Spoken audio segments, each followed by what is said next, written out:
A boarding pass is a promise. It's a ticket to a new city, a new experience, a new opportunity. For 8-year-old Lena Harrison, it was a promise of adventure. Her first solo flight in first class, a special gift from her father to teach her independence. But standing in the priority line at gate C-37, she was about to discover that some promises are fragile. In the sterile, fluorescent-lit world of air travel, one person's prejudice can shatter that promise into a million pieces. What happens when a child is judged not by her innocence, but by her skin? And what happens when the man with the power to ruin careers is the same man who is her father? The air in Terminal C of JFK International was a familiar symphony of chaos. The rolling thunder of suitcases, the staccato announcements of flight changes, the murmur of 100 different languages weaving together into a single restless hum. Lena Harrison stood nervously amidst it all, a small island of excitement in a sea of frantic travelers. Her carry-on, a bright pink backpack with butterfly patches, was clutched tightly in her small hands. She was flying Apex Air Flight 815 to San Francisco, a 6-hour journey that would take her to see her father, David Harrison, CEO of Apex Air. Today was special. It was the launch day of Apex Future Wings, a program for children who loved aviation, and Lena was going to be there. But more than that, this was her first time flying alone, with a first-class ticket. Her mother had dropped her off at the airport with careful instructions and a reassuring hug. "You're a big girl now, Lena. Daddy will be so proud of you." Lena had nodded eagerly, her heart swelling with pride and just a tiny bit of fear. She checked the departure board. Boarding would begin in 10 minutes. She was in the Group 1 priority line, standing among business travelers in expensive suits and well-dressed adults.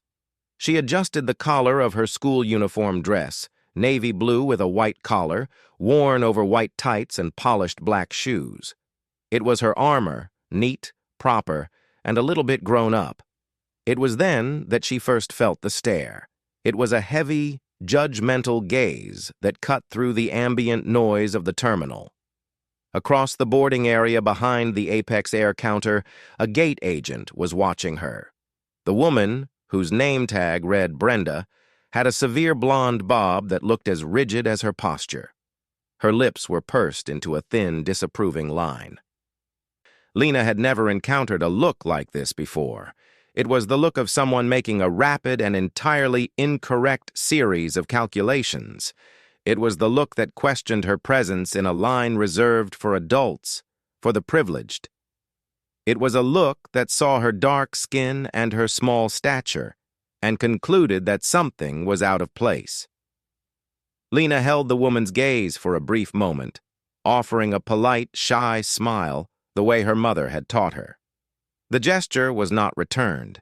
Brenda's eyes narrowed slightly before she turned away, her movements sharp and dismissive as she tapped aggressively at her computer screen.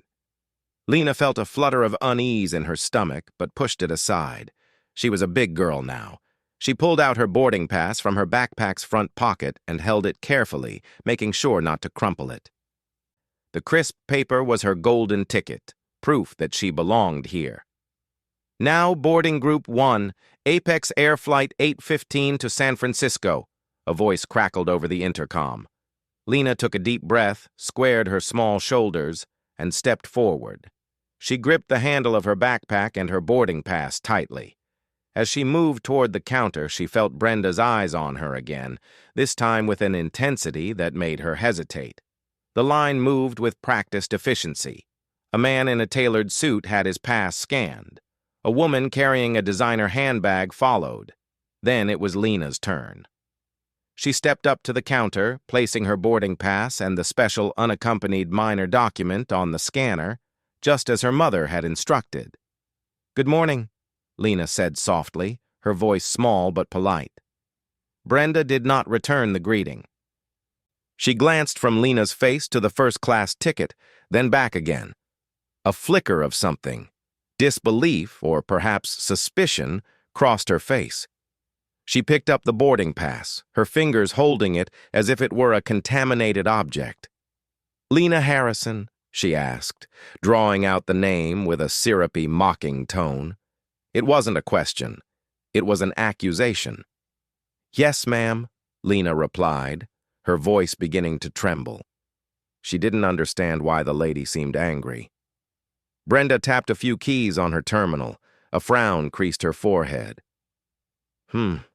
There seems to be an issue here." Lena's heart sank. She knew there was no issue. Her ticket had been booked by her father's office. Her seat, 2A, was secured, but the woman's tone made her feel like she had done something wrong. "An issue? What kind of issue?" Lena asked, her voice barely above a whisper. "The system is flagging your ticket," Brenda said, not looking at her. She gestured vaguely at her screen, which was angled away from Lena's view. "Sometimes this happens with questionable bookings." The phrase hung in the air, thick and poisonous. Questionable bookings. It was a corporate-sanctioned way of saying, "You don't belong here." The man behind Lena in the line, impatient to board, shifted his weight and sighed audibly. The pressure was building. "My daddy bought it for me," Lena said, trying to explain, her eyes beginning to well up with tears. "It's for the Apex Future Wings event. He's the CEO. He said I could fly first class as a surprise." Brenda finally looked up, her blue eyes cold and flat. "Anyone can say that. I need to verify it. Do you have proof? A credit card? A confirmation email from an adult?" This was absurd. A gate agent would never ask an 8-year-old child for a credit card. It was a deliberate hurdle designed to trip her up, to humiliate her. I have the paper my mommy gave me," Lena stammered, reaching into her backpack with shaking hands. "But my boarding pass should be enough, right? That's what mommy said." "I'm not going to scan it again," Brenda snapped, her voice rising. "It was flagged for a reason. We have procedures to follow to prevent fraud. We can't just let any child waltz into first class with a piece of paper." The word "any" was aimed at Lena like a weapon. The line behind her was growing longer, the murmurs of impatient passengers louder. She could feel dozens of eyes on her. Some were sympathetic, others annoyed. Brenda was painting her as a problem, and the crowd was beginning to believe it. "I'm not lying," Lena said, tears now streaming down her cheeks. "My daddy really is David Harrison. He really did buy this ticket. Please, I just want to see my daddy." Brenda's face flushed a blotchy red. She had expected submission, perhaps tears and a retreat. She had not expected the mention of a name that carried weight, but she was too invested in her own narrative now. "Oh, you've done something wrong, all right," Brenda hissed, leaning forward. "You're holding up the entire boarding process with this fraudulent document. I'm the supervisor here, and I'm telling you this ticket is no good." Without another word, Brenda took Lena's boarding pass in her hand, and with a single, sharp, deliberate motion, she tore it in half. The sound was quiet, a soft rip of paper. But in the tense silence that had fallen over the gate, it echoed like a gunshot. For a heartbeat, no one moved.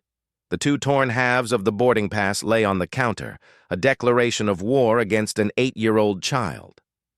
Lena stared at them, then slowly lifted her gaze to meet Brenda's. The gate agent's expression was one of triumphant malice. She had crossed a line and she knew it, but she was banking on her authority to protect her. You tore my ticket," Lena whispered, her voice breaking. "My daddy gave me that ticket." "This is a fraudulent document," Brenda retorted, her voice loud enough for the entire gate area to hear. "You are attempting to board this aircraft under false pretenses. That is a serious offense." She was escalating, building her case for the audience. A woman in the line behind Lena spoke up, her voice sharp with outrage. "For God's sake, she's just a child. Call a manager. This is ridiculous." Brenda shot the woman a venomous glare. "Ma'am, this is an official security matter. Please stay out of it." Lena stood frozen, her small body trembling with fear and confusion. She didn't understand what was happening. She had done everything her mother told her to do. She had her ticket, her papers, her backpack. Why was this woman being so mean? "I want my daddy," Lena sobbed, her voice small and broken. "Please, I just want my daddy." Brenda smirked, a cruel, satisfied expression. "Well, if your daddy is really the CEO, I'm sure he'll come sort this out. But you're not getting on this flight." She picked up the phone from its cradle on the counter. "This is Brenda Davies at gate C37.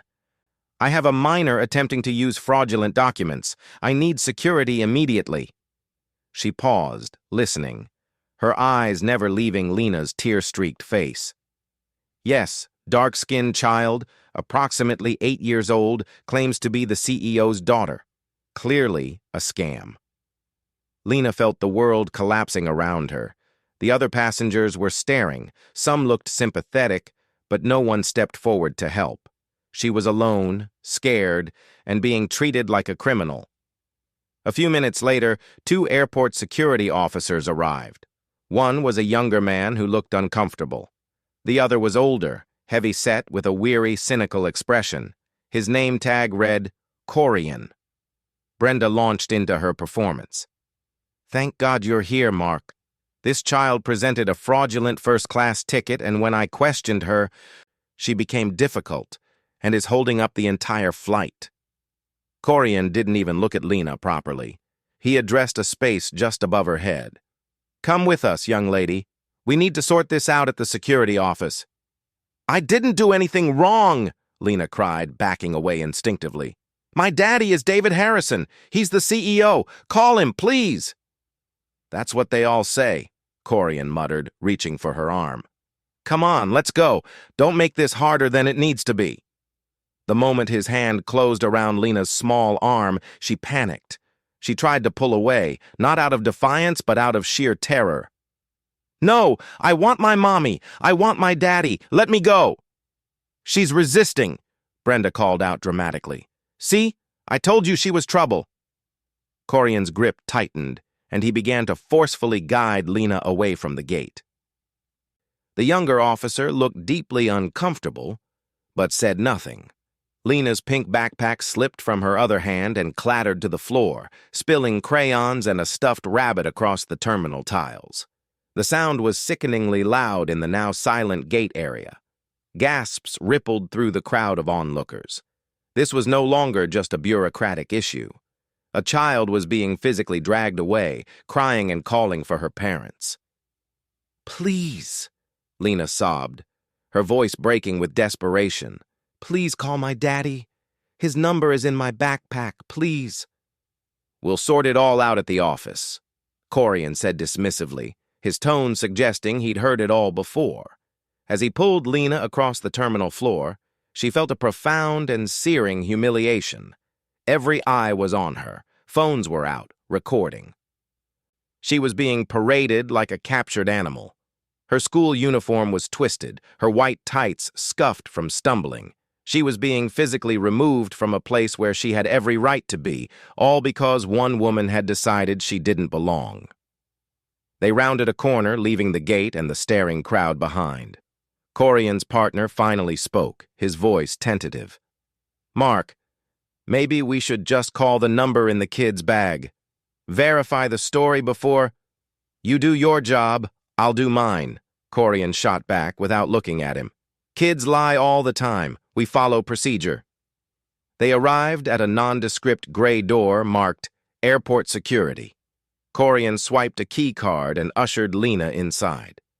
The room was small, windowless, and smelled of stale coffee and disinfectant. It contained a metal table, 3 plastic chairs, and nothing else. It was a sterile box designed to make people feel powerless. "Sit. Wait. Someone will come talk to you," Corian said gruffly. With that, he and his partner left, the heavy door clicking shut behind them with an air of finality. Lena stood alone in the center of the cold, silent room. The adrenaline began to fade, replaced by a deep, hollow fear. The flight to San Francisco, seeing her daddy, the exciting event, it all seemed to be dissolving into this bleak institutional nightmare. She sank into a chair, not because she was told to, but because her legs could no longer support her.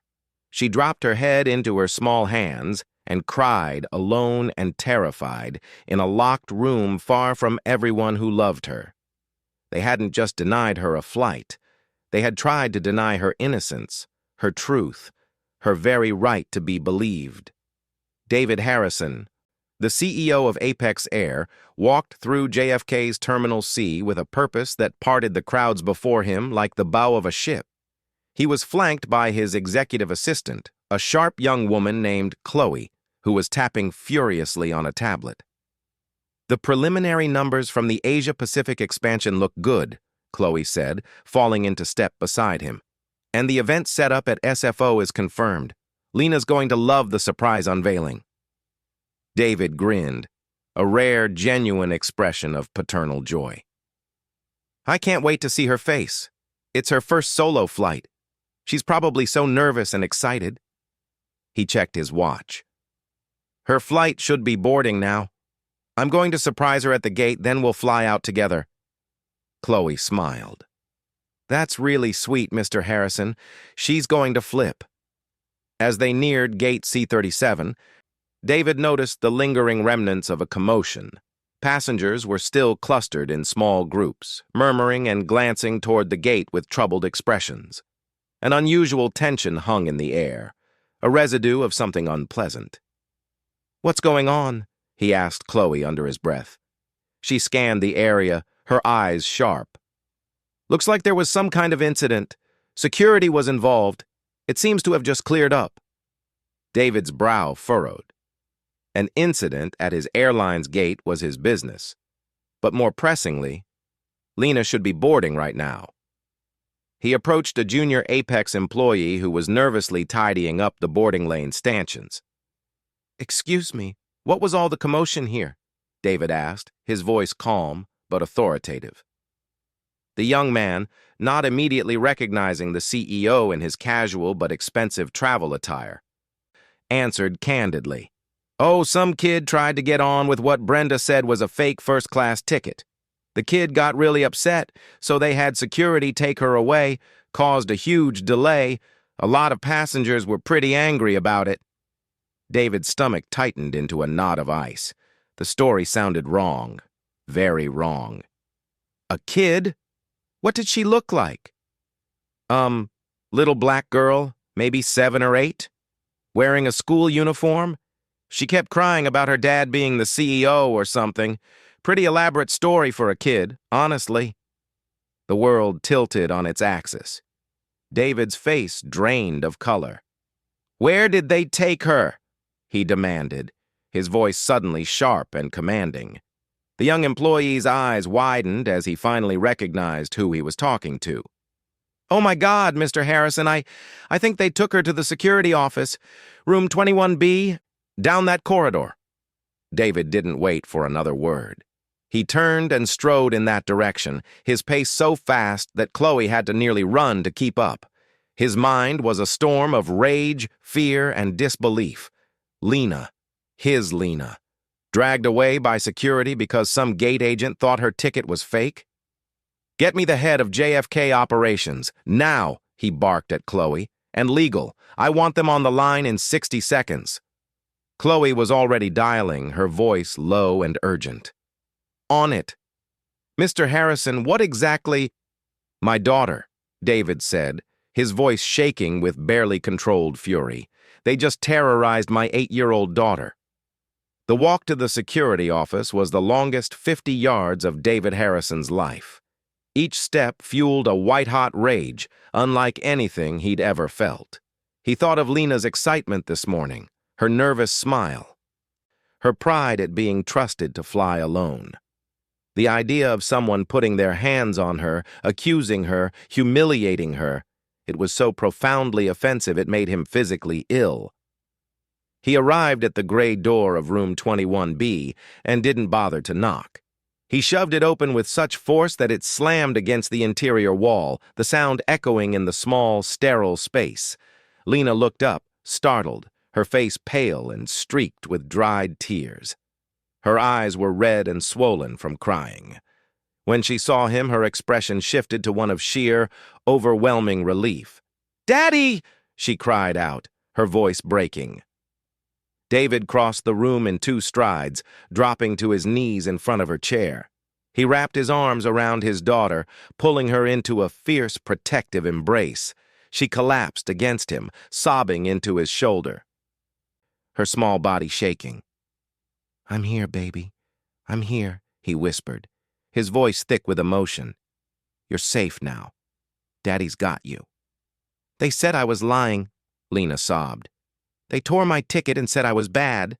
I told them you were my daddy, but they didn't believe me." David's jaw clenched so hard he thought his teeth might crack. He gently pulled back, cupping Lena's face in his hands, wiping away her tears with his thumbs. "You did nothing wrong, sweetheart. Nothing. Do you hear me? This is not your fault." He looked around the cold, sterile room, a room designed to intimidate, and his fury crystallized into something ice-cold and unstoppable. He stood slowly, his hand never leaving Lena's shoulder. The door opened, and the 2 security officers, Corian and his younger partner, returned, holding styrofoam cups of coffee. They stopped dead in the doorway, their eyes widening at the scene before them. A well-dressed man with a child, an assistant with a phone glued to her ear, glaring daggers at them. Corian, ever the bureaucrat, recovered first. "Sir, this is a restricted area. I'm going to have to ask you to leave. The child is under investigation for—" "For what?" David interrupted, rising slowly to his full height. He wasn't a physically imposing man, but right now he radiated an aura of pure, undiluted authority that seemed to suck the air out of the room. "For being the daughter of the CEO? For having a first-class ticket that her father purchased? For being 8 years old and terrified? What exactly is she being investigated for?" Corian's jaw worked silently. He looked from David to Lena and back again. The power dynamic in the room had just been inverted with dizzying speed. Chloe stepped forward, her phone now lowered, her voice dripping with ice. "This is David Harrison, CEO of Apex Air. And you two," she said, pointing at the officers, "are in a significant amount of trouble. Your names. Now." The younger officer stammered his name immediately, his face pale. Corian hesitated, his bravado crumbling. "Mark Corian," he mumbled weakly. "Mark Corian," David repeated, the name searing into his memory. "You put your hands on my daughter. You dragged an 8-year-old child from my gate because a gate agent told you to, without verifying a single fact." "I was just following the gate agent's instructions," Corian pleaded, his voice weak. "She said the child was using fraudulent documents." "And you didn't use your own judgment?" David shot back, his voice razor-sharp. "You didn't for 1 second stop and think that the calm, terrified little girl in a school uniform might not be the problem? You just followed orders?" He turned to Chloe. "Get their badge numbers. I want a formal investigation launched immediately. I want to know every protocol they violated, and I want them suspended, effective now, pending termination." Corian looked like he was going to be sick. David then turned his attention back to the door, where Brenda Davies was now hovering, having been summoned by a panicked junior employee. She saw the CEO with the child, and her entire world collapsed. Her face went from confused to horrified in the span of a heartbeat. "Miss Davies," David said, his voice deceptively calm. Brenda stepped into the room, wringing her hands, her face a mask of desperation.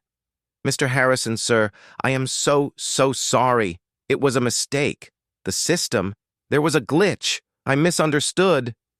"There was no glitch, Brenda," David said, cutting through her lies like a knife. "I've already had our head of IT pull the logs from your terminal. My daughter's ticket was scanned once. It came back valid. There were no flags, no errors. You overrode it. You lied." The revelation hung in the air, damning and irrefutable. Brenda had been caught not just in a mistake, but in a malicious, calculated act. Her face turned ashen. "You didn't see a fraudulent ticket, Brenda." David continued, his voice resonating with cold fury. You saw a black child in first class, and you decided she didn't belong. You abused your authority. You humiliated my daughter, and you have exposed this company to a lawsuit and a scandal that will follow you for the rest of your miserable career. He took a step toward her, and she flinched. You are fired, Miss Davies, not suspended. Fired. Your credentials will be revoked before you can walk back to your station. An escort will take you to collect your belongings, and then you will be removed from this airport. If I ever see you on Apex Air property again, I will have you arrested for trespassing. The sentence was delivered. The consequences were absolute. Brenda Davies, who had wielded her petty power like a weapon against a child, was left with nothing. She stared at him, speechless, as the entire life she had built crumbled into dust around her. David turned back to Lena, his expression softening instantly. He knelt down again, his voice gentle. Come on, sweetheart. Let's get you on that plane. We're flying to San Francisco together, just like I planned. Lena nodded, wiping her eyes, still trembling but no longer alone. David picked up her pink backpack, carefully gathering the scattered crayons and the stuffed rabbit from earlier, and slung it over his shoulder. He took Lena's hand, and together they walked out of that cold, sterile room, leaving behind the people who had tried to break her spirit. The journey back to Gate C-37 was a spectacle of shifting power. David Harrison walked slightly ahead, a protective shield beside his daughter. Chloe followed, speaking in low, decisive tones into her phone, orchestrating the corporate cleanup. Two high-level airport managers, summoned by Chloe and now pale with panic, trailed behind them like chastised schoolboys. The disgraced security officers were gone, already being processed for suspension. Brenda Davies was being led away in the opposite direction by a stony-faced security supervisor who had pointedly refused to make eye contact with her. When the group emerged back into the main terminal area, a hush fell over the passengers still waiting at the gate. The flight to San Francisco had been held on the CEO's direct order. Everyone who had witnessed Lena's humiliation was now about to witness her vindication. David didn't stop at the counter. He walked directly to the front of the boarding lane, turned, and addressed the entire gate area. His voice, accustomed to commanding boardrooms, carried easily over the terminal's ambient noise. Good morning, everyone, he began, his tone formal but edged with steel. My name is David Harrison. I am the CEO of Apex Air. First, I want to apologize for the delay to your flight, but more importantly, I need to publicly and unreservedly apologize for the disgraceful events that took place here just a short while ago. He gestured toward Lena, who stood beside him, holding his hand tightly, her composure slowly returning. This is my daughter, Lena Harrison, David announced, his voice ringing with paternal pride and protective fury. She is 8 years old. She is flying alone for the first time as a special surprise I arranged for her. She is not only my beloved child and an honored first-class passenger, she is a brave, intelligent young girl who did absolutely nothing wrong.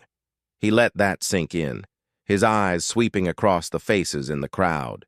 He saw looks of shock, of shame, of dawning comprehension. The man who had sighed impatiently in line was now staring at Lena with horrified regret.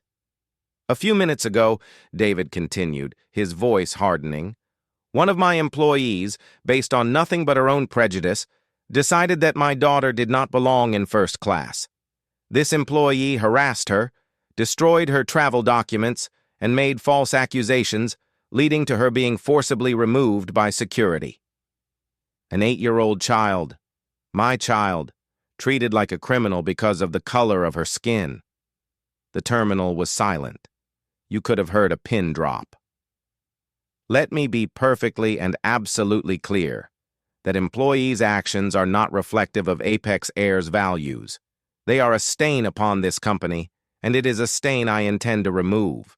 He paused, letting the weight of his words settle. The employee responsible has been terminated. The security officers involved have been suspended and are under investigation. But that is not enough. This is not just about firing one or two people. This is about a culture that I, as CEO, am responsible for. And I promise you, and I promise my daughter, that this incident will be a catalyst for change at this airline. We will do better. He then turned to Lena, his expression softening with pure love. Lena, on behalf of every single employee at Apex Air, I am profoundly sorry. You deserved better. You will always deserve better. He then did something no one expected. In front of all the passengers, managers, and airline staff, David Harrison, CEO, knelt down and helped Lena put her backpack on properly, adjusting the straps with care. "Come on, sweetheart, let's go home." "Well, to San Francisco first," he said with a gentle smile. He personally walked her to the scanner, where a new, trembling gate agent, who had just watched her supervisor get fired, scanned Lena's reissued boarding pass with shaking hands and a whispered, "I'm so sorry." David escorted Lena down the jet bridge, holding her hand the entire way. As Lena stepped across the threshold into the aircraft, the first-class cabin attendant, who had been briefed on the situation, greeted her with a look of profound respect and kindness. "Welcome aboard, Miss Harrison. We're so honored to have you flying with us today. Can I get you anything? We have hot chocolate, juice, or maybe some cookies?" Lena, still a little shaken but feeling safer with her father beside her, managed a small smile. "Hot chocolate, please. With marshmallows?" "Coming right up, sweetheart," the attendant said warmly. David placed Lena's backpack in the overhead compartment above seat 2A, then settled her into the plush leather seat. He took the seat beside her, 2B, and buckled her seatbelt himself, something he hadn't done since she was a toddler. "You okay, baby?" he asked softly, brushing a strand of hair from her forehead.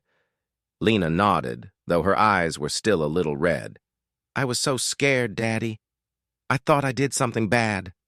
"You didn't," David said fiercely, taking her small hand in his. "You were perfect. You were brave, and I am so sorry that happened to you. But I promise you, we're going to make sure it never happens to any other kid.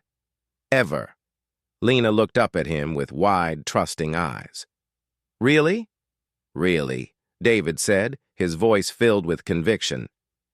"We're going to call it the Lena Project, a whole new program to make sure everyone is treated fairly, no matter what they look like." Lena's eyes lit up just a little. "Like a superhero project?" David smiled, his heart aching and swelling at the same time. "Exactly like a superhero project. And you're the superhero who started it." The plane finally pushed back from the gate, the roar of the engines a sound of departure, and, for Lena, a sound of relief. As the aircraft climbed through the clouds, leaving the ugliness of the terminal behind, a semblance of normalcy returned. The flight attendants moved through the cabin with quiet efficiency, their service to Lena marked by an almost reverent gentleness. Once they reached cruising altitude, David unbuckled his seatbelt and shifted slightly to face his daughter, who was sipping her hot chocolate and looking out the window at the endless expanse of clouds. "Lena," he said softly, "I want to talk to you about what happened today. Not because you did anything wrong, but because I want you to understand something important." Lena turned from the window, her expression serious beyond her years. "Okay, Daddy." "What that woman did to you, Brenda, it wasn't about you," David began, choosing his words carefully. "It was about her. She had ideas in her head about who belongs in certain places, and those ideas were wrong. They were based on prejudice, which means judging someone before you know them, just because of how they look." "Because I'm black?" Lena asked quietly. It wasn't the first time she'd encountered this concept, but it was the first time it had hurt her so directly. David's heart broke a little.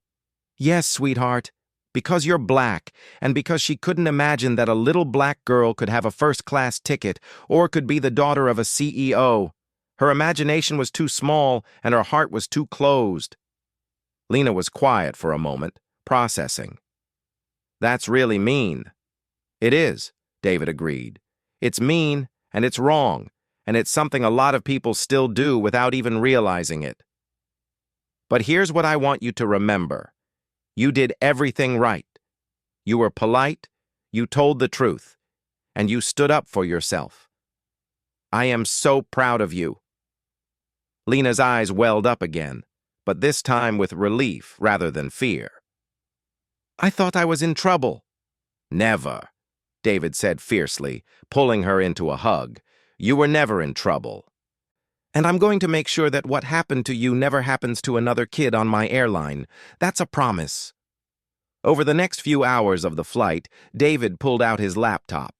Lena dozed off beside him, her head resting on a pillow, her stuffed rabbit clutched in her arms. As she slept, David began drafting a company-wide memo, the foundation of what would become the Lena Project. It wasn't just about diversity training or policy updates.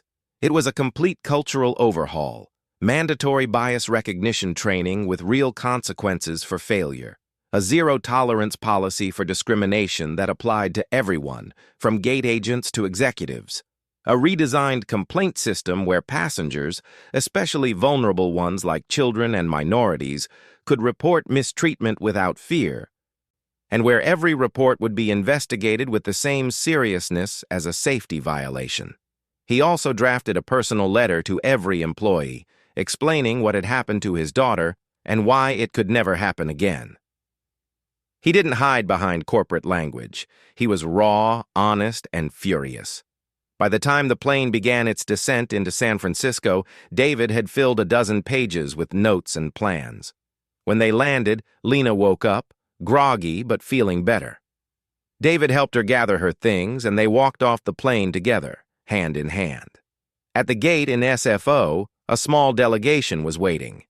The event coordinator for Apex Future Wings, a few senior staff members, and a photographer who had been arranged to capture Lena's arrival. But the mood had shifted. The coordinator, who had been briefed on what happened, approached with a somber, respectful expression. Mr. Harrison, Miss Lena, we are so glad you're here. And Lena, we are so sorry for what you went through. If you're not up for the event today, we completely understand. David looked down at Lena. What do you think, sweetheart? Do you still want to go to the event? Or would you rather just go to the hotel and rest? Lena thought for a moment, then straightened her shoulders, a little spark of her earlier excitement returning. I want to go. I've been waiting for this. David smiled, pride swelling in his chest. That's my girl. The Apex Future Wings event was held in a massive hangar at SFO, transformed into a wonderland of aviation exhibits, flight simulators, and interactive displays for kids. When Lena walked in, holding her father's hand, she was greeted with applause from the staff who had heard what happened and wanted to show their support. David gave a short speech, deviating from his planned remarks. He spoke not about the future of aviation, but about the future he wanted for all children, a future where a little girl with a dream of flying would never be told she didn't belong. He introduced Lena as the inspiration for a new initiative that would change Apex Air forever. Lena, shy but brave, waved at the crowd. Later, she got to sit in the cockpit of a parked 787, her face lighting up with pure joy for the first time that day. In the weeks and months that followed, the story of what happened to Lena Harrison spread far beyond the aviation industry. News outlets picked it up. Social media exploded with outrage and support. Apex Air's stock took a brief, sharp dip before rebounding as the narrative shifted from corporate failure to decisive leadership. Brenda Davies and Mark Corian became cautionary tales. Due to the public nature of the incident and David's aggressive legal and PR response, their chances of ever working in the airline or security industry again were obliterated. David, with Lena's input, established the Lena Project as a flagship initiative. It wasn't just a company program, it became an industry standard. Other airlines, airports, and even companies in entirely different sectors began adopting its principles. Lena, meanwhile, went back to being a regular 8-year-old. She played with her friends, did her homework, and occasionally flew on Apex Air flights where crew members treated her with warmth and respect, not because she was the CEO's daughter, but because that's how every child should be treated. One afternoon, about a year after the incident, Lena and her father were back at JFK for a flight to London for a family vacation. As they walked through Terminal C, Lena paused near Gate C-37. She looked at the boarding area, remembering that terrible day.